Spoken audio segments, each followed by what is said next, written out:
Hello students, welcome to my channel. मैं हूं प्रज्ञा और आज के वीडियो लेक्चर में हम जो है क्लास 8 ज्योग्राफी का चैप्टर 4 एग्रीकल्चर इसके बारे में हम देखेंगे। तो इससे पहले के चैप्टर में हमने मिनरल पावर रिसोर्सेस क्या होते हैं, ये सारी चीज़ें हमने जो है इससे पहले जो चैप्टर्स हैं उसमें हमने देखा।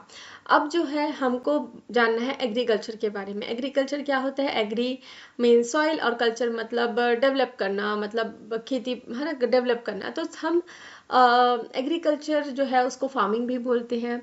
फार्मिंग मतलब खेती बाड़ी करना।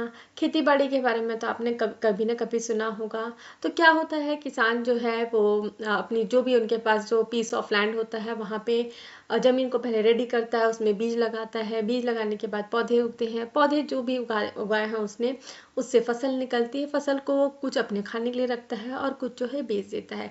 तो ये प्रोसेस होता है एग्रीकल्चर का। तो हम स्टार्ट करेंगे। तो यहाँ पे कुछ बच्चे जो हैं उनके हमको कहानी, उनकी वार्तालाप हमको सुनना है।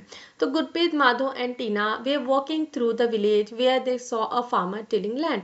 तो गुरप्रीत, माधव और टीना जो है वो क्या है, गांव में जा रहे थे।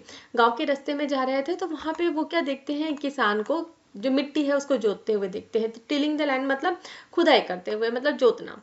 The farmer told them that he was growing wheat and had just add manure to the soil to make it fertile. तो वो फार्मर बताता है कि ये यहाँ पे क्या उगाने वाला है, गेहूं उगाने वाला है। उस जमीन पे क्या है, गेहूं उगाने वाला है। इसलिए जो है उसने क्या है, खाद डाली है, जिससे जो है वो मिट्टी जो है वो ज़्यादा फर्टाइल हो जाए, उपजाऊ हो जाए। So he told the children that the wheat would fetch a good price in the mandi, from where it would be taken to factories to make bread and biscuit from flour. तो बच्चों को बताता है कि वो जो ये जो गेहूं की उपज होगी तो उसे वो क्या करेगा, उसको वो मंडी में जाके बेचेगा। ठीक है, मंडी में जाके बेचेगा। मंडी क्या होती है, एक जगह होती है गवर्नमेंट आजकल गवर्नमेंट एक मिनिमम सपोर्ट प्राइस उन्होंने डिसाइड करके रखा है और उस प्राइस में जो है वो अनाज जो है वो फार्मर्स से लेती है। तो मंडी एक जगह होता है जहाँ पे फार्मर्स इकट्ठा होकर अपने जो अनाज है उसको बेचते हैं सोसाइटी में। तो वो बताता है कि वो जो ये गेहूं को बेचेगा तो उसको मंडी में अच्छा प्राइस मिलने वाला है इसके लिए। तो अब इससे क्या होगा, जब वो जो गेहूं है उसको बेच देगा, उसके बाद जो फैक्ट्रीज हैं वहां उस गेहूं को ले जाया जाएगा, जिससे ब्रेड, बिस्किट्स और बहुत सारी चीजें जो भी बनती है वो वहां पे बनाई जाएंगी। So this transformation from a plant to a finished product involves 3 types of economic activity। और ये जो ट्रांसफॉर्मेशन है जहाँ पे हम क्या देख रहे हैं, एक पौधा लगाया जा रहा है, उससे कोई प्रोडक्ट निकल रहा है, मीन्स गेहूं निकल रहा है, गेहूं से ब्रेड और बिस्किट्स बनाए जा रहे हैं। तो ये जो एक्टिविटी है, ठीक है, ये जो ट्रांसफॉर्मेशन है, ट्रांसफॉर्मेशन मतलब बदलाव, ठीक है, एक प्रोडक्ट से दूसरे प्रोडक्ट में, एक चीज से दूसरे चीज तक जाने का जो बदलाव है, तो इस फिनिश प्रोडक्ट को बनाने तक में, प्लांट से प्रोडक्ट तक बनाने तक में 3 इकोनॉमिक एक्टिविटीज इन्वॉल्व होती है। तो 3 इकोनॉमिक एक्टिविटीज मतलब खरीदने, इकोनॉमी मतलब क्या होता है, खरीदने बेचने की प्रक्रिया जिसमें मनी इन्वॉल्व हो, पैसे इन्वॉल्व हो। तो इसमें 3 चीजें होती है, प्राइमरी, सेकेंडरी और टर्नरी। तो कितनी एक्टिविटीज होती है हमारे पास, हमारी सोसाइटी में जब हम इस तरीके की बात करते हैं, एक रॉ मटेरियल से लेके प्रोडक्ट बनने तक 3 एक्टिविटीज होती हैं, प्राइमरी, सेकेंडरी और टर्नरी। प्राइमरी मतलब फर्स्ट, सेकेंडरी मतलब सेकेंड, टर्नरी मतलब थर्ड आगे का। So primary activities include all those connected with extraction and production of natural resource। तो प्राइमरी एक्टिविटीज क्या होती है, ऐसी सारी एक्टिविटीज जिसमें हम रिसोर्सेस को एक्सट्रैक्ट करते हैं, मतलब निकालते हैं, उसका प्रोडक्शन करते हैं। तो जब हम जैसे कि हम माइनिंग की बात कर रहे हैं, तो माइनिंग में हमने जैसे हम स्टील बनाने की बात कर रहे हैं, तो क्या होता है, आयरन ओर को निकाला जाता है। तो निकालते कैसे, क्वेरी करके या फिर जैसा भी स्रोत है उसके हिसाब से जो है वहाँ पे प्रोडक्ट्स वहाँ पे जो भी मेथड यूज़ करके वो आयरन ओर को निकाला जाता है, फिर वॉश किया जाता है, फिर उसके बाद जो है आयरन, प्योरीफाइड आयरन को ब्लास्ट फर्नेस में गर्म किया जाता है, पिघलाया जाता है। उसके बाद जो है फिर प्रोसेस होता है, फिर उसमें कुछ अदर एलिमेंट्स डाले जाते हैं ताकि वो स्टील बन सके। ठीक है, तो इस तरीके का प्रोसेस होता है, फिर स्टील बनता है, स्टील से फिर और बाकी सारी प्रोडक्ट्स बनती है। तो ये प्रोसेस चलता है जिसमें प्राइमरी एक्टिविटी क्या हुआ, जो आयरन ओर को निकालने वाला प्रोसेस हो गया। फिर सेकेंडरी एक्टिविटी क्या हो गया, स्टील बनाने का हो गया, और स्टील से और कुछ सामान बन रहा है उसको ट्रांसपोर्ट करना है। तो ये सारी चीज़ें जो है टर्नरी एक्टिविटीज़ में आ जाती हैं। सो देखिए, तो agriculture, fishing, gathering are good example. तो एग्रीकल्चर, फिशिंग, गैदरिंग जो है ये किसके एग्जाम्पल है? इन्हीं प्रोसेस के एग्जाम्पल है जो प्राइमरी एक्टिविटीज में इन्वॉल्व होते हैं। Secondary activities are concern with processing of this resources. तो सेकेंडरी एक्टिविटीज किस में कंसर्न होता है? जो प्रोसेस करते हैं। जैसे कि हम अगर हम गेहूं की बात कर रहे हैं तो एग्रीकल्चर गेहूं का उत्पादन में आ जाएगा, फिर उसके बाद उससे ब्रेड या बिस्किट बनाने का एक्टिविटी जो है सेकेंडरी एक्टिविटी में आ जाएगा। और हम अगर टर्नरी एक्टिविटी का देखें तो जो ब्रेड तो बन गया फैक्ट्री में, जो भी है इंडस्ट्री फैक्ट्री में जो भी बना, तो ब्रेड या बिस्किट जो भी जिस फैक्ट्री में बना वहां से उसको कंज्यूमर्स तक ले जाने का काम सेकेंडरी टर्नरी एक्टिविटीज का होता है। मतलब वो ट्रांसपोर्ट होगा, तो किससे ट्रांसपोर्ट होगा? ट्रक्स के थ्रू ट्रांसपोर्ट होगा। और ये फैक्ट्रीज वगैरह चलाने के लिए लोन की ज़रूरत होती है, तो बैंक्स इसमें काम करते हैं। तो इस तरीके की जो एक्टिविटीज़ हैं वो टर्नरी एक्टिविटी में आती है। So manufacturing of steel, baking of bread, weaving of cloth are example of this activity. मतलब सेकेंडरी एक्टिविटीज़ की ये सारे एग्जाम्पल हैं।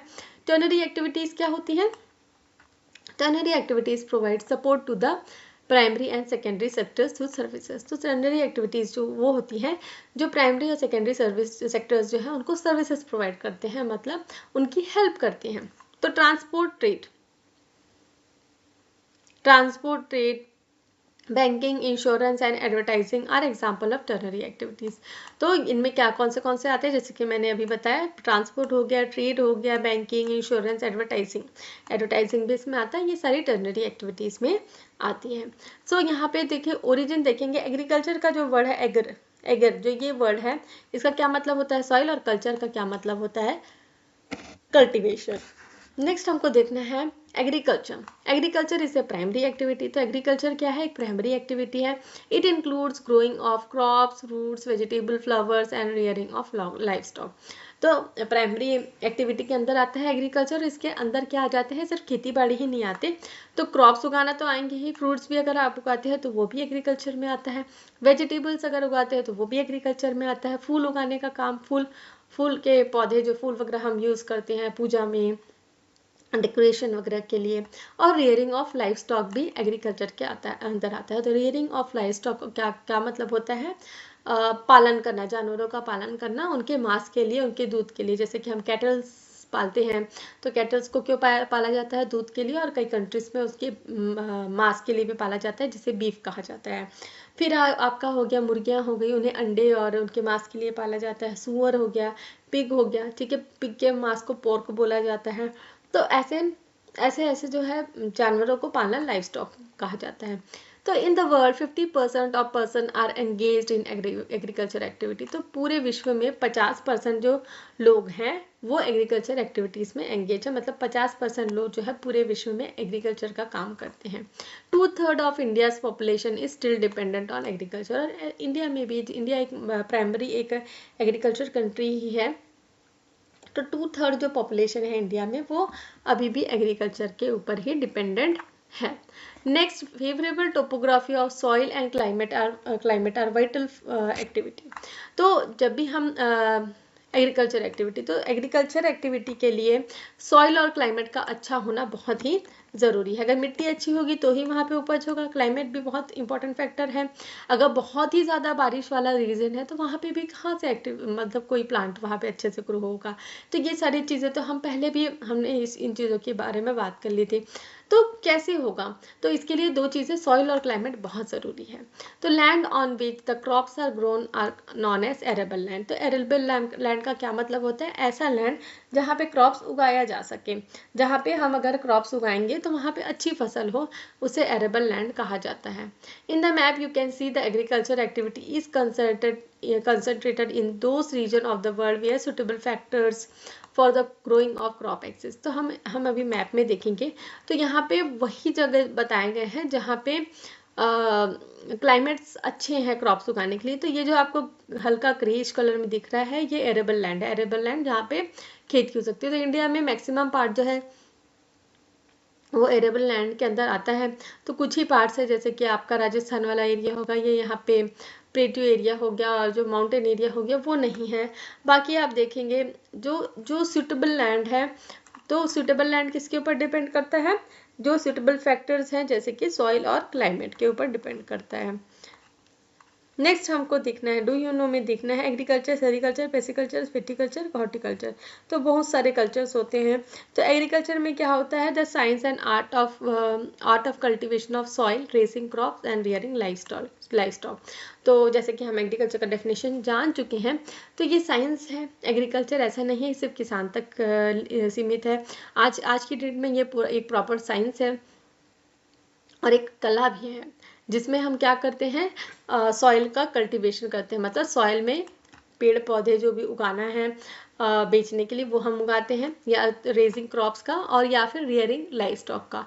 और इसे और क्या कहा जाता है, फार्मिंग भी कहा जाता है। तो सेरिकल्चर क्या होता है, जो सिल्क वॉर्म्स का जो पालन करते हैं। तो commercial rearing of silk worm, commercial मतलब जिसको हम पालते हैं और उसको बेचने के लिए पालते हैं, ठीक है। तो कमर्शियली हम उसको सिल्क वॉर्म को रियर करते हैं। रियर मतलब उसको उगाना, सिल्क वॉर्म्स को उगाया नहीं जाता, उन्हें पाला जाता है, ठीक है। छोटे छोटे सिल्क वॉर्म्स होते हैं, आपको यूट्यूब वगैरह में वीडियो भी मिल जाएगा। तो उसमें क्या होता है कि बहुत बड़े बड़े मतलब जो कीड़े हैं, कीड़े के जो अंडे हैं, अंडे छोटे छोटे, उनको रखा जाता है, उन्हें मतलब प्रॉपर खाना दिया जाता है। मतलब खाना क्या होता है, ये मलबरी ट्रीज होते हैं, सहतूत के जो पेड़ होते हैं ना, उनके पत्ते खाते हैं। तो उन पत्तों को इनको खिलाया जाता है, अच्छा मोटा किया जाता है। लेकिन थोड़ा सा मतलब अच्छा प्रोसेस नहीं लगता मुझे, क्योंकि उसमें वो कीड़े को फिर ना, मतलब जब वो काम के हो जाते हैं ना, तो कीड़े को मार दिया जाता है, और वो जो उसके कुकुन्स बने हुए होते हैं ना, उसे यूज करके साड़ियाँ बनाई जाती है। सो इट में supplement the income of farmer. तो फार्मर का जो भी इनकम है वो बढ़ाता है सेरिकल्चर से। नेक्स्ट आपका होता है पिसिकल्चर। तो पिसिकल्चर में मछली पालन का जो काम किया जाता है उसे पिसिकल्चर कहा जाता है। इसके लिए स्पेशली जो है टैंक्स और पॉन्ड्स का यूज किया जाता है। नेक्स्ट होता है विटिकल्चर। तो विटिकल्चर क्या होता है, कल्टीवेशन ऑफ ग्रेप्स। विटिकल्चर क्या होता है, कल्टीवेशन ऑफ ग्रेप्स। नेक्स्ट होता है आपका हॉर्टिकल्चर। तो हॉर्टिकल्चर क्या होता है, जो वेजिटेबल, फ्लावर्स, फ्रूट्स को कमर्शियल यूज के लिए उगाया जाता है। कमर्शियल यूज मतलब बेचने के लिए, पैसा कमाने के लिए, तो उसे हॉर्टिकल्चर कहा जाता है। नेक्स्ट हमको देखना है फार्म सिस्टम। तो फार्म के कैसे सिस्टम्स होते हैं। So agriculture for farming can be looked as a system. तो एग्रीकल्चर और फार्मिंग को हम एक सिस्टम की तरह देख सकते हैं। तो देखिए इंपॉर्टेंट इनपुट्स आर, तो यहाँ पे हम इनपुट लेंगे, प्रोसेसिंग होगा, उसके बाद आउटपुट आएगा। तो देखिए द इनपुट्स आर, तो इनपुट क्या क्या डालना है हमको, सीड्स डालने हैं, फर्टिलाइजर डालना है, मशीनरीज है और लेबर, ये हमारा इनपुट होगा। और सम ऑफ द ऑपरेशन, और इसमें ऑपरेशन हम क्या करेंगे, जैसे कि प्लॉविंग मतलब खेत को जोतना, उसके बाद बीज को डालना, उसके बाद सिंचाई करना, उसके बाद जो भी वीडिंग है, वीडिंग मतलब जो भी वहाँ पे घास फूस उग गया है उनको उखाड़ना, और उसके बाद आखिरी में क्या करना है, हार्वेस्टिंग करना। क्या करना है आखिरी में, हार्वेस्टिंग करना। और आउटपुट क्या मिलेगा, the output from the system. और ये आउटपुट के सिस्टम क्या होंगे, क्रॉप्स, वूल, डेयरी, पोल्ट्री प्रोडक्ट्स। तो आखिर में हमको इस तरीके के प्रोडक्ट्स हमको मिलते हैं। तो यहाँ पे फार्म सिस्टम को पिक्चर के द्वारा बनाया गया है। तो इनपुट्स क्या है आपके, ये सारे इनपुट्स है, मशीनरी यूज होते हैं, सीड्स होते हैं, केमिकल यूज होगा। फिर प्रोसेस क्या है आपका, प्लॉइंग, सोइंग और स्प्रेइंग, ठीक है। स्प्रे क्या कर रहा है, ये केमिकल्स, फर्टिलाइजर स्प्रे कर रहा है। उसके बाद आउटपुट आपका क्या आता है, क्रॉप्स आता है। नेक्स्ट हमको ये physical and human farm inputs के बारे में हमको देखना है। तो क्या होता है, ह्यूमन इनपुट देता है, ठीक है, प्लॉइंग करके, ओके। फिर उसके बाद क्या होता है, केमिकल्स डालता है, ठीक है, मशीनरीज का यूज़ करता है, लेबर यूज़ करता है। उसके बाद जो है स्टोरेज करता है, पानी वगैरह का स्टोरेज होता है।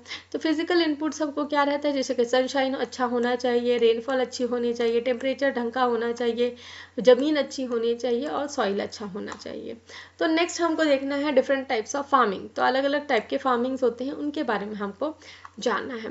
तो farming is practised in various ways across the world. तो फार्मिंग को अलग अलग जगह में अलग अलग तरीके से किया जाता है। तो depending on the geographical condition, demand of produce, labour and level of technology, farming can B categorised, classified into two main type.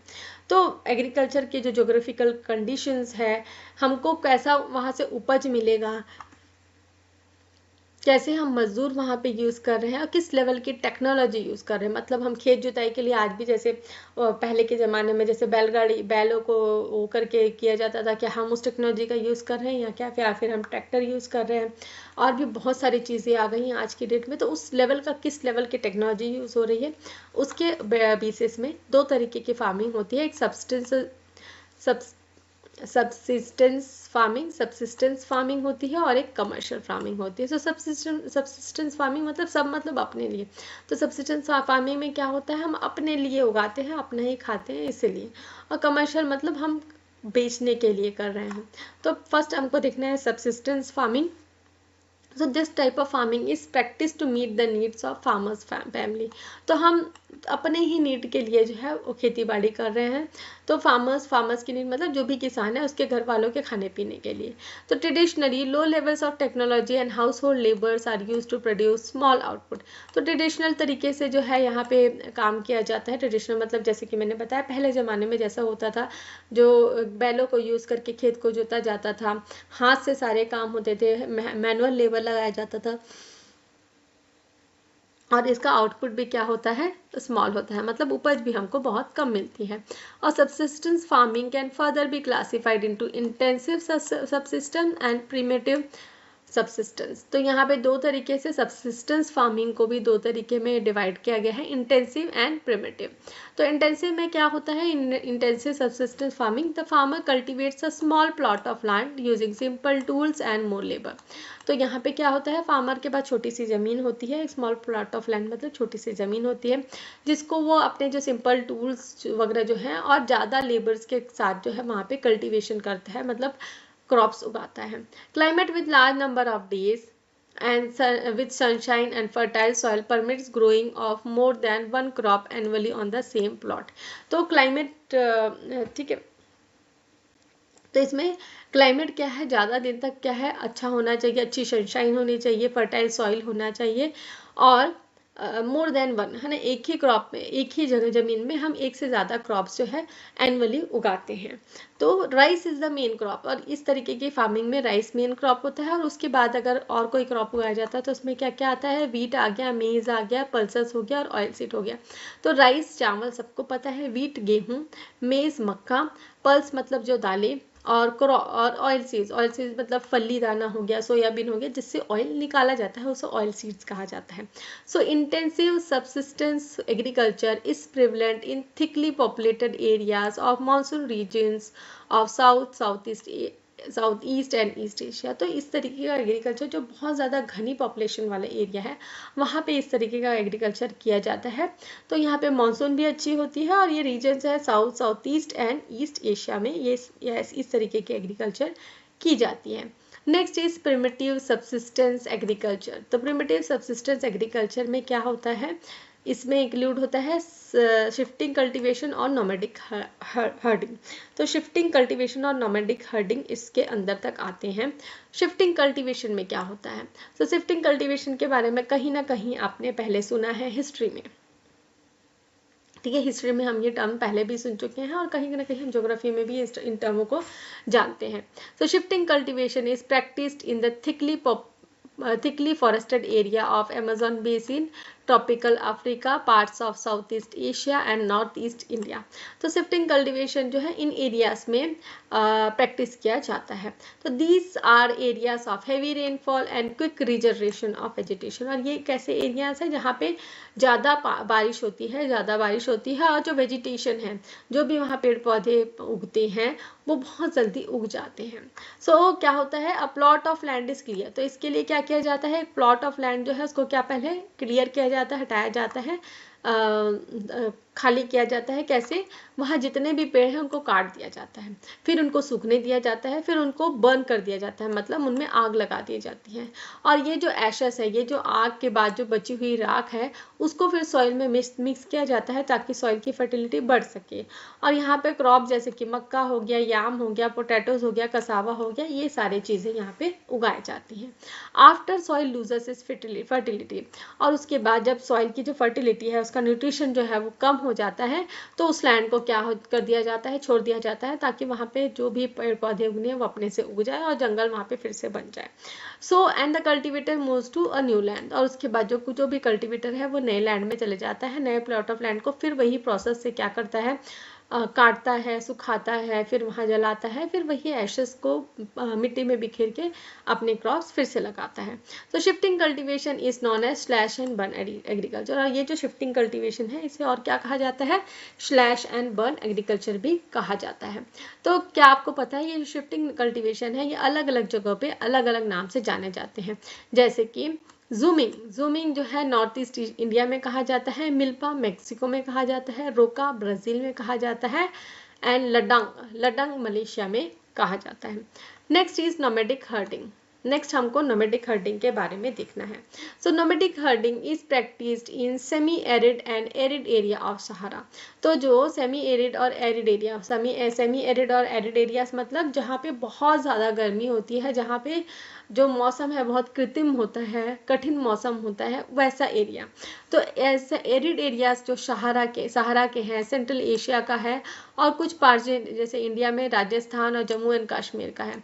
तो जहाँ पे एरिड एरियाज जो है वहाँ पे जैसे कि मैंने बताया जहाँ पे बहुत ज़्यादा मतलब गर्मी होती है, बहुत ज़्यादा ठंडी होती है, वह उस एरिया, जैसे कि हमने क्लास 7 में इसके बारे में पढ़ रखा है।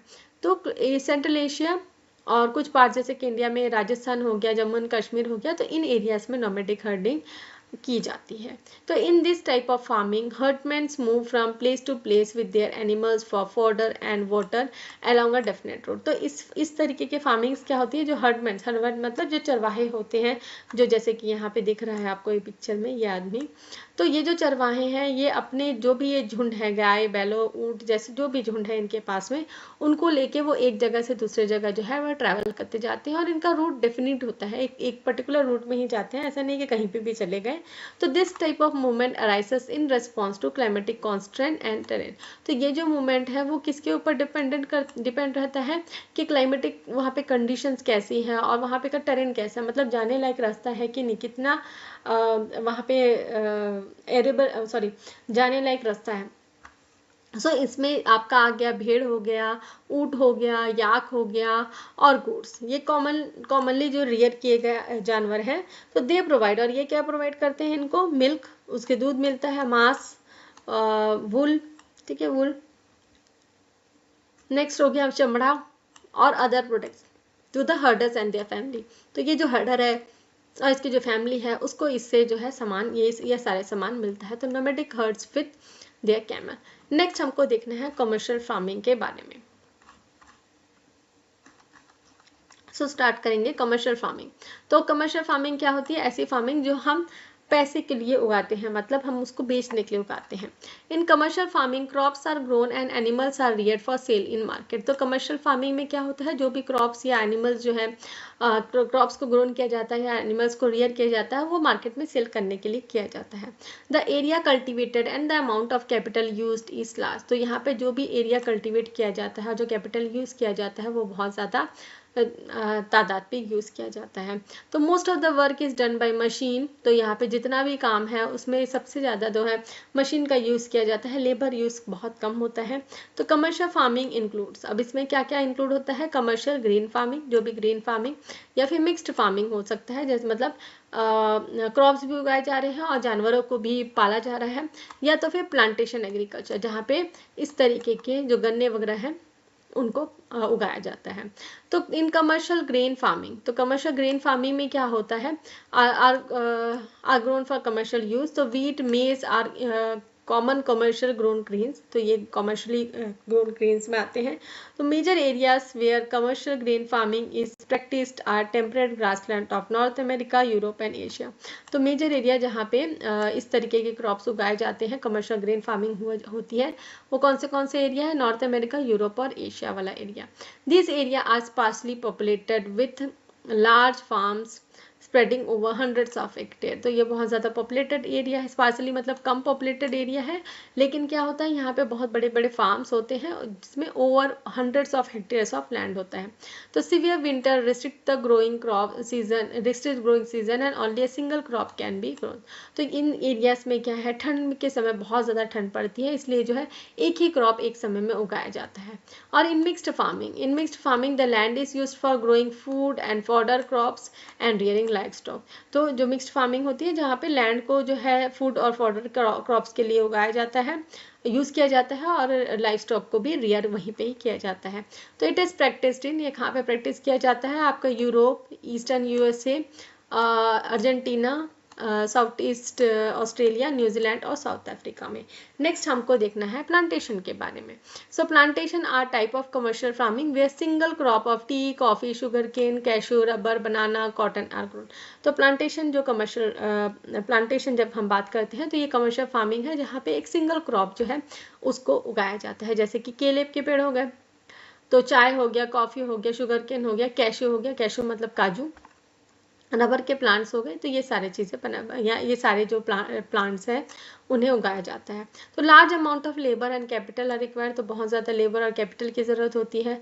The produce may be produced processed on the farm itself और इन नियर बाई फैक्ट्रीज, और जो भी इसमें प्रोड्यूस निकलता है उसे वहीं फार्म के आसपास जो भी फैक्ट्री है वहाँ पे प्रोसेस किया जाता है। The development of transport network is दस एसेंशियल फॉर सच फार्मिंग। तो इस तरीके की फार्मिंग करने के लिए जो है ट्रांसपोर्ट नेटवर्क का होना बहुत ज़रूरी होता है। कि जैसे कि अगर आप केले की फार्मिंग कर रहे हैं तो ट्रांसपोर्ट नेटवर्क अगर अच्छा नहीं है, बहुत ज़्यादा उसी समय उपज हो गई, केले पूरे निकले हुए हैं, तो अगर वो प्रॉपर समय में उसी समय में ट्रांसपोर्ट नहीं हो पाएंगे तो सारे केले खराब हो जाएंगे। तो इसलिए ट्रांसपोर्ट नेटवर्क बहुत इंपॉर्टेंट है इस तरीके की फार्मिंग जहाँ पे हम करते हैं उसके लिए। तो major plantation are found in the tropical regions of the world. तो कहाँ कहाँ पे? जैसे रबर मलेशिया में, कॉफ़ी ब्राज़ील में, टी इंडिया में और श्रीलंका में। ये कुछ एग्जांपल्स यहाँ पे हमको बताए गए हैं। तो यहाँ पे ये देखिए पिक्चर में ये राइस कल्टीवेशन कर रहे हैं, ये वीट का हार्वेस्टिंग कर रहे हैं और ये बाजरा का कल्टीवेशन हो रहा है। तो यहाँ पे हमने बहुत सारी चीज़ें देख ली। तो आगे का जो है हम जो पार्ट है वो नेक्स्ट वीडियो लेक्चर में कवर करेंगे। तो मैं आशा करती हूँ कि आपको ये वीडियो लेक्चर समझ में आया होगा। वीडियो समझ में आया तो वीडियो को लाइक शेयर करें, कमेंट करके बताएं कि वीडियो कैसा लगा। मेरे चैनल की वीडियोस आपको अगर पसंद आते हैं तो चैनल को सब्सक्राइब कर लीजिए, बेल नोटिफिकेशन को भी ऑन कर लीजिए ताकि जब भी मैं नई वीडियोज़ डालूँ तो आपको नोटिफिकेशन मिल सके। Thanks for watching.